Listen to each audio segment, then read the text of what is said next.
Pemirsa, sejumlah program kerja membawa Indonesia maju ditegaskan kembali oleh Presiden dan Wakil Presiden terpilih Joko Widodo dan Ma'ruf Amin dalam acara bertajuk Visi Indonesia di Sentul International Convention Center. Selain melanjutkan pembangunan infrastruktur, Jokowi menegaskan prioritasnya pada sumber daya manusia serta sikap anti pungli dan tidak menoleransi pengganggu Pancasila.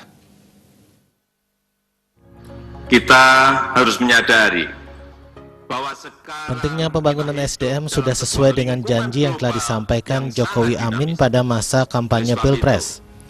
Pembangunan SDM bahkan dikatakan sebagai kunci kemajuan Indonesia di masa depan. Dalam bidang ekonomi, periode kedua pemerintahannya, Jokowi akan mengundang investasi yang seluas-luasnya. Bangsa Indonesia jangan sampai alergi terhadap investasi, karena dengan investasi lapangan kerja akan terbuka lebar. Mewujudkan hal tersebut, semua yang menghalangi investasi akan dipangkas. Secara khusus, Jokowi mengancam birokrasi yang lambat dan berbelit-belit, apalagi nodai pungutan liar atau pungli. Jokowi menegaskan dirinya akan mengejar dan bahkan menghajar jika diperlukan birokrasi yang demikian.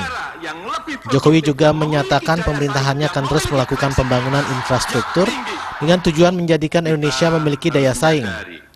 Menyangkut persatuan dan kesatuan negara, Jokowi menegaskan Pancasila adalah ideologi Indonesia dan tidak ada toleransi bagi pengganggu Pancasila. Bangsa Indonesia memiliki norma-norma agama, etika, dan tata krama ketimuran, serta budaya yang luhur. Pancasila adalah rumah bagi seluruh masyarakat sebangsa dan setanah air Indonesia. Jadi pengganggu Pancasila tidak akan ditoleransi. Jokowi berpendapat rakyat Indonesia seharusnya tidak lagi mempermasalahkan Pancasila. Rakyat Indonesia adalah rakyat yang berbineka tunggal ika, berbeda-beda tapi tetap satu juga. Tidak ada lagi orang Indonesia yang tidak toleran terhadap perbedaan suku, agama, dan etnis.